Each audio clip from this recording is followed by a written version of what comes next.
Hey folks, thanks for watching my monologue. I'd like to encourage you to visit Guns Etc. They're strong supporters of our president and the principles our country was founded upon. Guns Etc. is 10,200 square feet and is a firearm lover's paradise. And for all your online firearms needs, just click on gunsetcetera.com. And if you like my monologues, please subscribe to our channel, 960 The Patriot.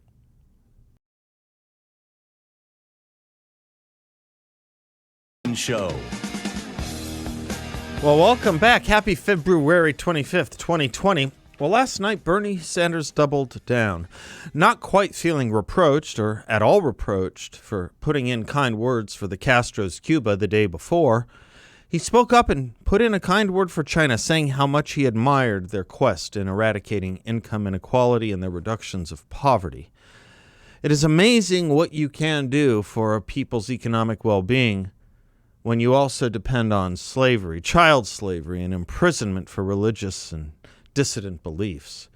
We usually in the West, at least until Sunday, opposed that kind of economic planning here. By the way, interesting in his praise for China's economic policies, he had nothing and still has nothing positive to say about America's. What does Bernie Sanders know that millions of people across the globe do not? Namely, why do millions of people try to immigrate to the United States each year, mostly for economic reasons, while there is nil attempt to immigrate into China? But then again, socialists almost never care about what people actually want. Exactly 1 month ago, we missed an event, and it puts me in mind as to something raised on the air yesterday by a caller. How is it so many, especially our youth, can be taken in by the siren clang or siren commemoration, or siren discordance of Bernie Sanders? What did we miss a month ago? And it was the commemoration of the death of Winston Churchill. Why does he matter? Why does it matter? Churchill taught the world, perhaps more than any other statesman in history, how dangerous affinities for wrong-headed political philosophy could be, especially socialism, be it Marxist or fascist. But let me back up one moment. When people say, look at the support Bernie Sanders has, yes, percentage-wise, he does, internal to two things. One of the most left-wing and outlying states, Vermont, and in one of the most left-wing and outlying moments, the Democratic primaries. The primaries, especially the early ones, are the movements of the youth. The Democratic Party has steadily and surely embraced more and more left-wing doctrine since the exit of Bill Clinton in 2000. You'll recall it did everything it could to put the quietus on Jesse Jackson's campaign in the 1980s and saw the defeat of Michael Dukakis as the need to comply with common sense. Thus the Democratic Leadership Council, thus the rise of people like Bill Clinton and Joe Lieberman. But once they were gone, note Al Sharpton would famously run for president and speak at the Democratic Party conventions. Note Michael Moore would be a guest in Jimmy Carter's box at the 2004 Democratic Convention, and that the Democratic Party's leadership, from Tom Daschle to Nancy Pelosi, would embrace and show up for Michael Moore's mockumentaries like Fahrenheit 9/11. Note Louis Farrakhan would gain more and more credibility in the Democratic Party, numerously working with the Congressional Black Caucus, meeting with Barack Obama, although secretly, as it turns out, but then publicly, being embraced as recently as 2 years ago by the likes of Bill Clinton. Note the elevations of Alexandria Ocasio-Cortez and Rashida Tlaib and Ilhan Omar. Note the defenses of them by the elder leaders of the party. And answer this question for me. If Hillary Clinton were to host a rally in any part of the country today, and if AOC were to host a rally in any part of the country today, who do you think would attract more people? But socialist leaders do not come up from initially vast movements of support. Keep that in mind. Keep in mind Bernie Sanders' calling card. He was the mayor of a city of less than 40,000 people. Then he steadily moved up through the state, from member of the House of Representatives to U.S. Senator, a state whose total population is less than half the population of Phoenix. Nonetheless, danger. Small movements can become large movements, if not fought at the level of political philosophy, at the level Winston Churchill warned about. The 1932 elections in Germany, after all, saw the National Socialist German Workers' Party win only 35% of the vote, losing to a party that won an actual majority. But what is it Churchill taught here? Things we no longer teach, things we no longer recall.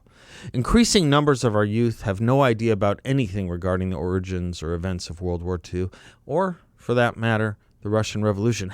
Heck, get this, 20% of British youth don't even know who Winston Churchill is. In any event, what is it he taught? As Leo Strauss put it, quote, "The death of Churchill reminds us of the limitations of our craft and therewith of our duty.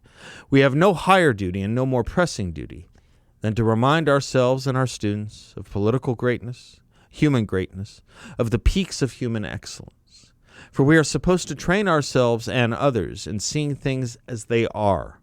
And this means, above all, in seeing their greatness and their misery, their excellence and their vileness, their nobility and their triumphs, and therefore never to mistake mediocrity, however brilliant, for true greatness." Close quote. We no longer do that.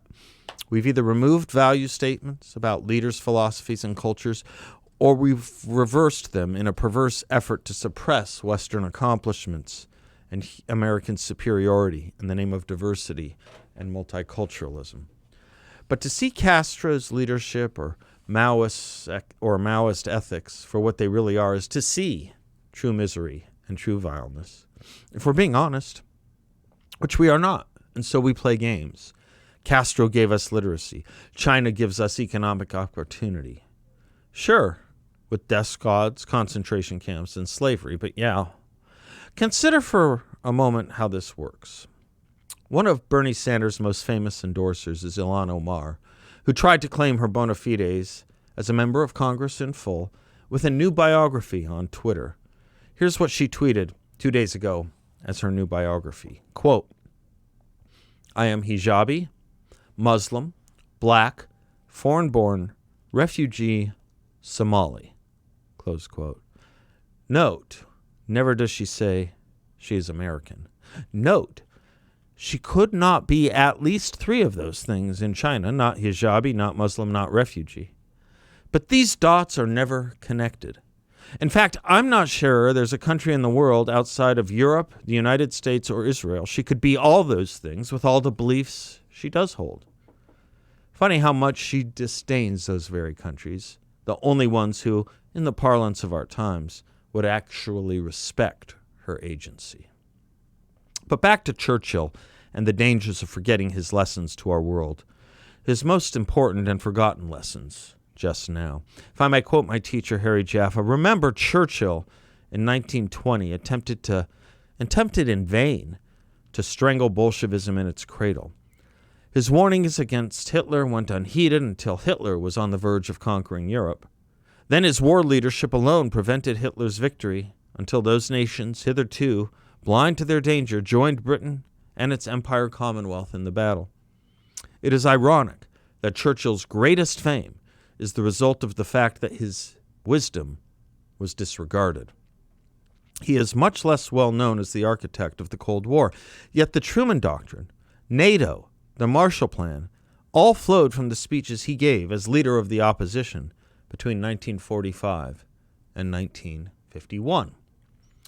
Churchill's legacy includes his philippics against socialism during the same period, which are no less trenchant than those against fascism and communism. Consider the following excerpts from a speech in the Commons in 1949. He said, "I was brought up to believe that taxation is a bad thing, but the consuming power of the people a good thing.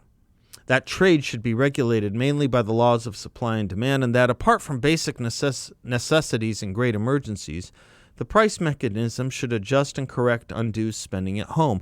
I was also taught that it was one of the first duties of government to promote that confidence on which credit and thrift can alone stand and grow. These processes, working freely within the limits of the well-known laws for correcting monopoly, would produce a lively and continuous improvement in prosperity. I still hold to these principles. Socialists, on the other hand, regard taxation as a good in itself and as tending to level our society. The socialists rejoice in government expenditure on a vast scale and increased consumer power, except increased consuming power except by the government itself. They think of it as an evil which must be curbed by every form of government intervention. Everything possible is done to discourage and stigmatize the inventor, the entrepreneur. There was an old expression, let the money fructify in the pockets of the people. That is regarded as monstrous device of decadent capitalist systems. I want to ask, how are governments going to restore confidence and credit when they show themselves in every mood and action the enemy of wealth gathered, accumulated, or inherited in private hands, when they penalize enterprise and deny thrift and good housekeeping their due reward? Churchill condensed his indictment of socialism into one withering barrage of sarcasm by declaring the inherent vice of capitalism is the unequal sharing of blessings. The inherent virtue of socialism is the equal sharing of miseries. I'll have more to say about all of this, but you see the problem of ignoring Churchill. It was a problem ignoring him in the 20s. It was a problem ignoring him in the 1930s. It was a problem not taking him seriously enough in the 1950s. And today, it's a major problem today. I'm Seth Liebson, 602-508-0960. We'll be right back.